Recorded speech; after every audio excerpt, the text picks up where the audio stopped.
En este tutorial vamos a observar cómo registrar la información correspondiente a los recursos educativos en nuestro repositorio institucional. Este repositorio nos permite almacenar, gestionar y sobre todo realizar la búsqueda efectiva de todos los recursos a través de la plataforma DSpace. Para acceder a DSpace debemos hacerlo con la dirección de nuestro correo electrónico institucional y una contraseña que nos llegará a nuestro correo electrónico durante los próximos días. En esta plataforma podemos navegar por colecciones, que son los conjuntos de materiales que aparecen distribuidos en esta sección. También podemos navegar por autores.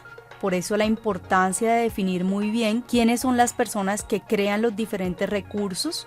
Navegar por títulos, que en este caso son los temas, y también podemos buscarlos mediante esta opción de búsqueda. Podemos navegar por fechas y por materias. En este momento vamos a enfocarnos en navegar por colecciones, objetos de aprendizaje, y vamos a trabajar en la colección Recursos 2019-2. Posteriormente damos clic en enviar un recurso a esta colección y se despliegan esta serie de campos que, si bien es cierto son un poco extensos, vamos a hacer una explicación completa mediante este tutorial.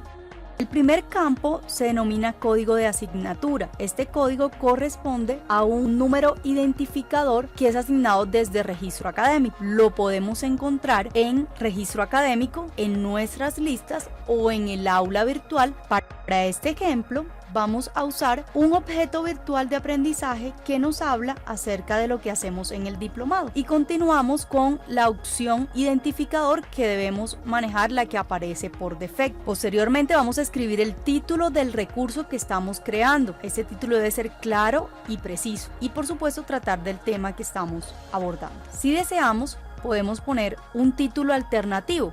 Un subtítulo puede ser, por ejemplo, el nombre de la asignatura. Si el objeto está dividido en dos, parte 1, parte 2, puede ser el subtítulo o título alternativo. Para el recurso que estoy indexando sería en el idioma español, pero también podríamos hacer uso de las demás opciones de idioma. En la descripción puedo agregar indicación de lo que se pretende lograr con el recurso, qué se presenta, qué se muestra. En el resumen en español debo indicar la temática que se aborda, de qué trata el recurso. También podemos agregar un resumen en inglés.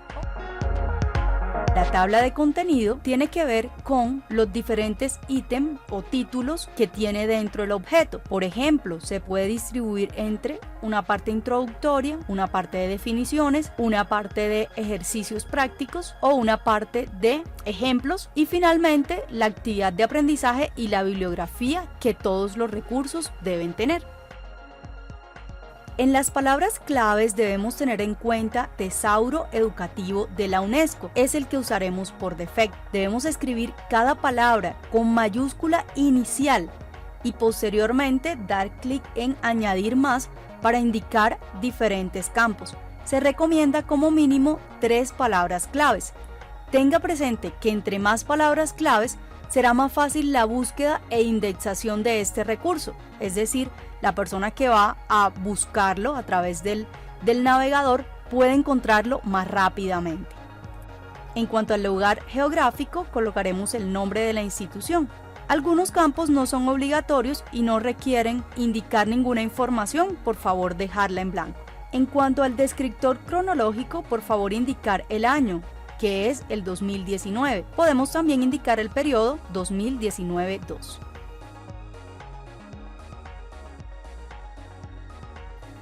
Vamos a enfocarnos en esa sección que habla acerca de la estructura. Es la capacidad del recurso de descomponerse en 2 o más recursos. Nos aparecen 6 opciones. Vamos a entender cada una de ellas para poder marcarla correcta. Si la estructura es atómica, quiere decir que el recurso no se puede dividir, es único, una sola entidad.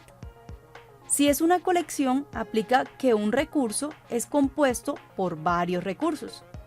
Si es lineal, quiere decir que el recurso es único y está organizado secuencialmente, tipo anterior y siguiente. por ejemplo, una presentación en PowerPoint. La estructura jerárquica aplica para cuando un recurso tiene relación con otro por medio de una estructura de árbol. Es decir, si observo uno, puedo dar clic y luego acceder a otro, como un sitio web. Y una estructura anidada indica que hay unas estructuras muy grandes o un conjunto de objetos dentro de él. Podría decirse que es un sitio web mucho más elaborado. Y por último tenemos el tipo de estructura que es matricial. En este tipo de estructura se utiliza un conjunto de recursos atómicos y en esa relación hay una estructura matriz, como por ejemplo un software o una simulación. Para hacer el nivel de granularidad tiene que ver cómo este recurso puede ser vinculado o relacionado con otros, siendo la opción muy bajo, que no se puede relacionar con ninguno porque es muy específico, o siendo medio, que tiene una ligera relación, y alto, que se puede relacionar con muchos otros recursos educativos. En este caso podríamos pensar que un recurso de nuestra asignatura puede relacionarse con otros recursos de esta misma asignatura. Por ejemplo, el recurso tabla de contenido o un recurso inicial que elaboremos de bienvenida se va a relacionar con los demás recursos de la asignatura, pero no necesariamente con otras asignaturas de la universidad. En la siguiente página vamos a observar la versión, en este caso 1.0, que indica que es la primera versión del archivo, si así lo es. En el estado de publicación, por favor seleccionar finalizado. Luego vamos a observar que nos va a aparecer la opción estado de publicación normalizado. Aquí vamos a indicar enviado a publicación. Es muy importante que en los autores personales del recurso indique su nombre bajo la estructura apellidos completos, coma, nombres completos, como se muestra en nuestro ejemplo.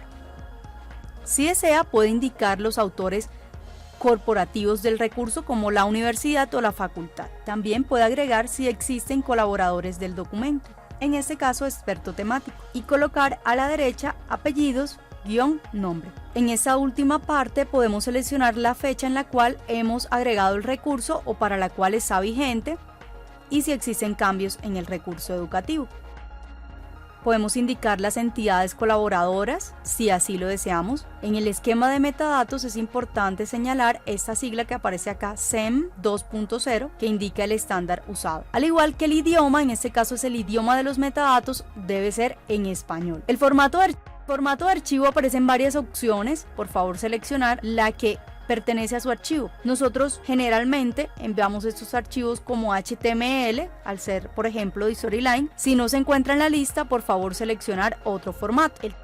El tamaño del archivo debe ser medido en bytes. Se toma al dar clic derecho sobre la carpeta donde tengamos guardado el recurso, que serían 2300 para mi caso. En la localización y fuente pueden indicar Departamento de Educación Virtual, que es quien tiene actualmente el recurso. Si existen requerimientos técnicos, lo debemos indicar. También las pautas de instalación u otros requisitos. Es obligatorio indicar el tiempo de reproducción en horas y minutos. El tipo de interactividad puede ser activo, expositivo o mixto. Entendiéndose activo, el más alto, donde el estudiante puede intervenir en el recurso y participar de él. Expositivo se limita a escuchar básicamente, y mixto, que combina las dos opciones anteriores. En la opción tipología documental debemos señalar el que pertenece a nuestro objeto, en este caso objeto de aprendizaje. En la opción tipología normalizada vamos a señalar con literatura gris, dado que los otros elementos tienen que ver con tesis de grado, trabajos de investigación o conferencias. Recursos educativos digitales es el tipo de recurso, intencionalidad pedagógica TEAM, y LO, Learning Objects, educativo. El nivel de interactividad, en este caso ya pueden indicarlo. Si arriba dijimos que fue mixto, tendría que ser medio o puede ser alto o muy alto. Tiene mucho que ver también con esa característica de intervención del estudiante. La densidad semántica, es decir, que si el estudiante observa ese objeto virtual, puede rápidamente aprender el tema o no. Esto es una suposición y es muy importante saber qué concepción tienen ustedes como creadores del recurso. En el usuario final, estudiante de educación superior, grupo poblacional, podemos señalar alguno de estos, dado el caso que se presente, o ninguno. Si es el caso de que no exista ninguna población en específica, pues coloco ninguno. Contexto educativo, educación superior, en este caso universitaria pregrado, o si pertenece a alguno de los posgrados, indicarlo. Rangos de edades, entonces desde qué edad y hasta qué edad. En mi caso pues yo colocaría solamente desde qué edad. Generalmente estudiantes de la Conrad inician a los 16 años, entonces puedo indicar esa opción. Dificultad que tiene el estudiante para poder interactuar con el recurso. Generalmente no genera mucha dificultad. El tiempo de aprendizaje puede indicar, por ejemplo, 1 hora o 30 minutos.